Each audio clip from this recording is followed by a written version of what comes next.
வணக்கம். இது லோட்டஸின் பிற்பகல் செய்திகள். இன்றைய முக்கிய செய்திகள்.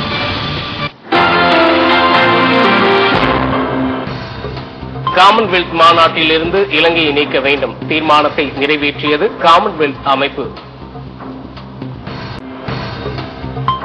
இஸ்லாமாபாத் நீதிமன்றத்தில் ஜாமீன் நீட்டிப்பு மனு தள்ளுபடி. நீதிமன்ற வளாகத்தில் இருந்து தப்பி ஓடினார் முஷாரப்.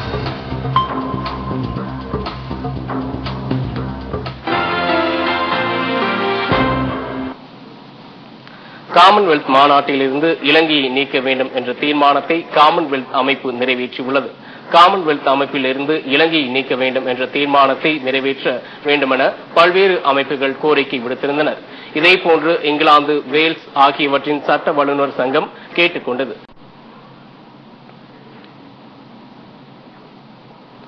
இலங்கை கடற்படையினரால் சிறைப்பிடிக்கப்பட்ட ராமேஸ்வரம் மீனவர்கள் 30 பேரின் காவலை ஒரு வாரம் நீட்டித்து அந்நாட்டின் மன்னார் நீதிமன்றம் உத்தரவிட்டுள்ளது.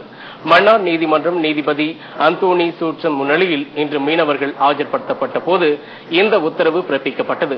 கடந்த 6ஆம் தேதி 5 விசைப்படகுகளில் மீன்பிடிக்க சென்ற 30 ராமேஸ்வரம் மீனவர்கள் இலங்கை கடற்படையால் சிறைப்பிடிக்கப்பட்டனர்.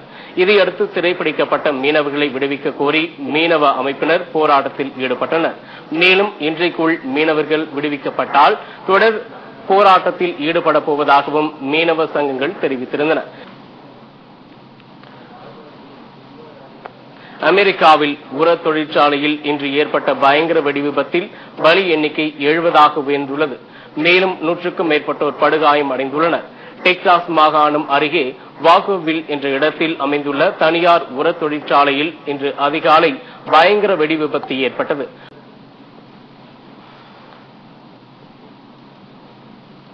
மும்பை குண்டுவெடிப்பு வழக்கில் 3 பேருக்கு 1 மாத கால அவகாசம் வழங்கி உச்சநீதிமன்றம் உத்தரவிட்டுள்ளது.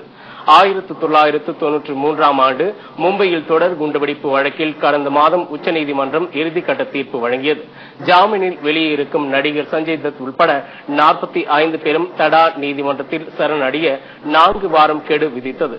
இதற்கிடையே 5 ஆண்டு சிறை தண்டனை பெற்ற நடிகர் சஞ்சய் தத் கூடுதலாக கால அவகாசம் கேட்ட வழக்கில் 4 வார கால அவகாசம் வழங்கி உச்சநீதிமன்றம் உத்தரவிட்டது.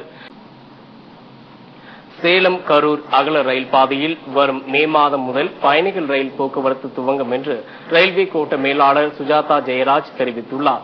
சேலத்தில் ரயில்வே வார விழாவை தொடங்கி வைத்து பேசிய கோட்ட மேலாளர் தற்போது சேலம் கரூர் அகல ரயில் பாதையில் சரக்கு ரயில் போக்குவரத்து இயங்கி வருவதாகவும் இந்த தடத்தில் பயணிகள் ரயில் சேவை வரும் மே மாதத்திலிருந்து இயக்கப்படும் என்றும் கூறினார்.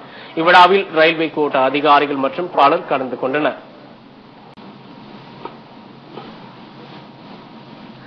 மின் கட்டணத்தை உயர்த்த மின் வாரியம் பரிந்துரை செய்துள்ளது தொடர்பாக வருகிற மே மாதம் 3ஆம் தேதி முதல் பொதுமக்களிடம் நேரடியாக கருத்துக்கள் கேட்கப்பட உள்ளன.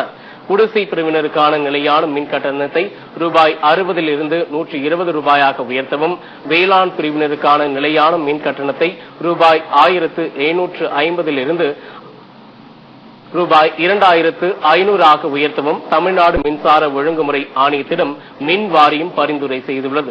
மின் கட்டணம் உயர்த்தப்பட்டாலும் அதை தமிழக அரசே ஏற்றுக்கொண்டு கூடுதல் மின் கட்டணம் மானியமாக வழங்கும் என்றும் மின் வாரியம் அறிவித்துள்ளது. இது தொடர்பாக ஆன்லைன் மூலம் பொதுமக்களிடம் கருத்து கேட்பு முடிந்துள்ளது.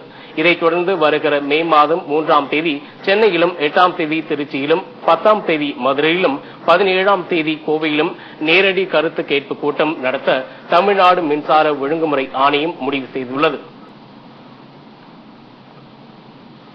தமிழகம் முழுவதும் +2 விடைத்தாள் திருத்தும் பணிகள் நேற்றுடன் முடிவடைந்தது.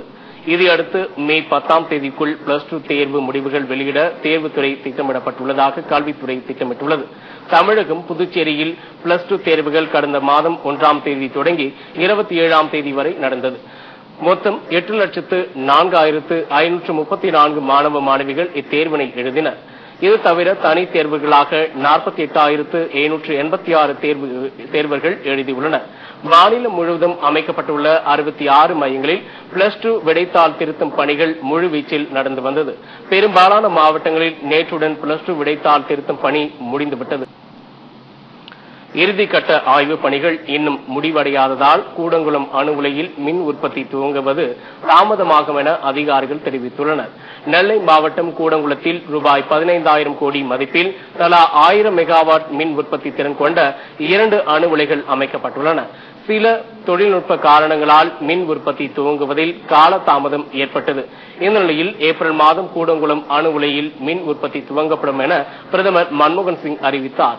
தற்போது பாதுகாப்பு குறித்து இந்திய அணுசக்தி ஒழுங்குமுறை ஆணைய விஞ்ஞானிகள் குழுவினர் ஆய்வு செய்து வருகின்றனர். இறுதிக்கட்ட ஆய்வுப் பணி இன்னும் முடிவடையாததால் இந்த மாதம் மின் உற்பத்தி துவங்குவதற்கு சாத்தியமில்லை என்றும் மே அல்லது ஜூன் மாதத்தில்தான் மின் உற்பத்தி துவங்கும் எனவும் அதிகாரிகள் தெரிவித்துள்ளனர்.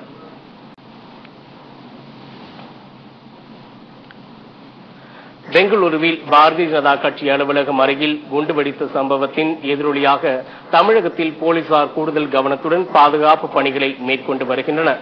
சென்னை, கோவை உள்ளிட்ட முக்கிய நகரங்களில் போலீசார் கட்டுப்பாட்டுக்குள் கொண்டுவரப்பட்டுள்ளது.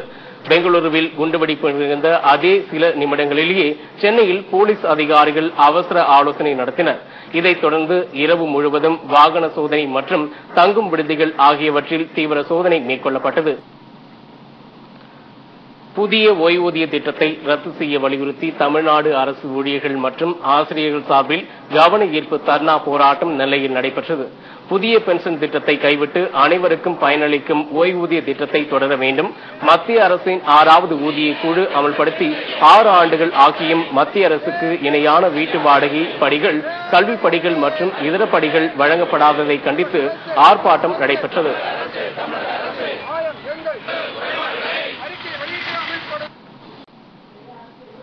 அமெரிக்காவில் உள்ள ஒரு பள்ளியில் நடந்த குண்டுவெடிப்பு அடுத்து துப்பாக்கி உரிமங்களை முறைப்படுத்த அதிபர் ஒபாமா கொண்டு வந்த புதிய விதிமுறைகளை குறித்த மசோதா போதிய ஆதரவின்றி தோல்வியில் முடிவடைந்துள்ளது. அமெரிக்காவின் சாண்டி ஹூக் பள்ளியில் கடந்த டிசம்பர் மாதம் நடைபெற்ற துப்பாக்கி சூட்டில் 20 குழந்தைகள் உட்பட 26 பேர் பலியாகினர். Monte Carlo Masters Open tennis போட்டியின் 3வது சுற்றுக்கு ரஃபேல் நடால் மற்றும் ஜோகோவிச் முன்னேறினர். பிரான்சில் நடைபெற்று வரும் Monte Carlo master open tennis போட்டியின் 2வது சுற்றில் ஸ்பெயினின் ரஃபேல் நடால் ஆஸ்திரேலியாவின் மாரின்கோ மோட்டோ செவிக்கை எதிர்கொண்டார். இப்போட்டியில் நடால் 6-1, 6-2 என்ற நேர்செட் கணக்கில் வெற்றி பெற்று 3வது சுற்றுக்கு முன்னேறினார். 6வது ஐபிஎல் தொடரில் இன்று நடைபெறும் லீக் போட்டியில் சென்னை சூப்பர் கிங்ஸ் அணியுடன் டெல்லி டேர் டெவில்ஸ் அணி இன்று பல பரீட்சை நடத்துகிறது. டெல்லியில் உள்ள பரேஷோ கோட்லா மைதானத்தில் இரவு 8 மணிக்கு நடைபெறும் இப்போட்டியில் தோனி தலைமையிலான சென்னை சூப்பர் கிங்ஸ், ஜெயவர்தனை தலைமையிலான டெல்லி டேர் டெவில்ஸ் அணிகள் மோதுகின்றன. இத்துடன் லோட்டஸின் பிற்பகல் செய்திகள் நிறைவடைந்தன. அண்மை செய்திகளுக்கு இணைந்திருங்கள். லோட்டஸ் நியூஸுடன். உண்மை மலரட்டும்.